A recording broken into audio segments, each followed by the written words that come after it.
Hello viewers, this is Dr. Shilpa Madapati, obstetrician and gynecologist, infertility specialist, laparoscopic surgeon. ఈ రోజు నేను యుకోరియా గురించి చెప్పదలుచుకున్నాను. యుకోరియా అంటే వైట్ డిశ్చార్జ్ గురించి చెప్పదలుచుకున్నాను. వైట్ డిశ్చార్జ్ ఎన్ని రకాలు ఉంటుంది, ఎన్ని కలర్స్ తో ఉంటుంది, ఏ రకంగా డిఫరెన్షియేట్ చేస్తారు. వైట్ డిశ్చార్జ్ అనేది రెండు రకాలుగా ఉంటుంది. ఫిజియోలాజికల్ డిశ్చార్జ్ ఏదైతే హార్మోన్ తేడాల వల్ల వస్తుందో, ఇంకొకటి పెథలాజికల్ డిశ్చార్జ్. పెథలాజికల్ డిశ్చార్జ్ అంటే సర్వైకల్ ఇన్ఫెక్షన్స్ జరిగినప్పుడు కానీ, వెజైనల్ ఇన్ఫెక్షన్స్ జరిగినప్పుడు కానీ పెథలాజికల్ డిశ్చార్జ్ వస్తాయి.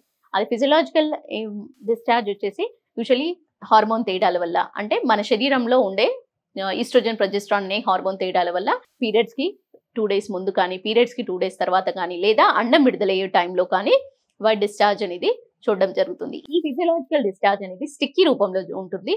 అదే పెథలాజికల్ డిశ్చార్జ్ వచ్చేసి వాటరీ కలర్ కానివ్వండి, లేదా వైటిష్ ఉండడం కానివ్వండి, క్రీమ్ కలర్ ఉండడం కానివ్వండి, yellowish డిశ్చార్జ్ ఉండడం, లేదా గ్రీనిష్ కలర్ డిశ్చార్జ్ ఉండడం, లేదా కర్డీగా ఉండడం అనేది జరుగుతుంది.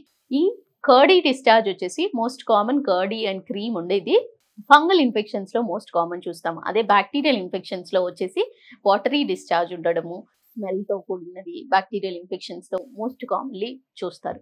ఫిషీ ఆర్డర్ అనేది ఫంగల్ ఇన్ఫెక్షన్స్ తో మోస్ట్ కామన్లీ చూస్తారు. సో ఈ రకమైన డిశ్చార్జ్ అనేది రాగానే వెంటనే ఇమీడియట్లీ మీరు ట్రీట్మెంట్ కంటూ కన్సల్ట్ అవ్వకుండా మీరు కొంచెం గమనించి హైజీన్ మెథడ్లో ఏమైనా ఇంప్రూవ్మెంట్ చేయగలుగుతామా, ఆ హైజీన్ మెథడ్ మెయింటైన్ చేస్తూ మంచి నీట్నెస్, క్లీన్నెస్ మెయింటైన్ చేస్తూ, drain out side area, perineal area అనేది నీట్నెస్ మెయింటైన్ చేస్తూ పొడిగా ఉంచినట్టయితే డిశ్చార్జ్ కంట్రోల్కి వస్తుందా, లేదా ఎక్కువగా డిశ్చార్జ్ ఉన్నట్టయితే ప్యాంటీస్ వెట్ అవ్వడం, క్లాత్స్ వెట్ అవ్వడం, ఇవన్నీ జరుగుతున్నట్టయితే డెఫినెట్లీ అది వెజైనల్ ఎగ్జామినేషన్ చేసుకుని ఎక్కడి నుంచి మొదలవుతుంది, ఏ రకంగా ఉంది, స్టిక్కీ ఉన్నట్టయితే ఇగ్నోర్ చేయడం. మీ గైనకాలజిస్ట్ మీకు ఎగ్జామినేషన్ ద్వారా ఈ డెసిషన్ అనేది ప్యాటర్న్ అనేది ఎక్స్ప్లెయిన్ చేయడం జరుగుతుంది. సో దాని ప్రకారంగా మీకు అవసరమైతే ట్రీట్మెంట్ తీసుకోండి. అవసరం లేకుండా పెథలాజికల్ కాకుండా ఫిజియోలాజికల్ డిశ్చార్జ్, స్టిక్కీ డిశ్చార్జ్ లాగా హార్మోన్ తేడాల టైంలో ఉన్నట్టయితే మీ గైనకాలజిస్ట్ మీకు ఎక్స్ప్లెయిన్ చేస్తారు. ఆ కౌన్సిలింగ్ ని బట్టి అవసరం లేకుండా మాత్రం యాంటీబయోటిక్స్ కానీ, యాంటీ ఫంగల్స్ కానీ తీసుకోవద్దు.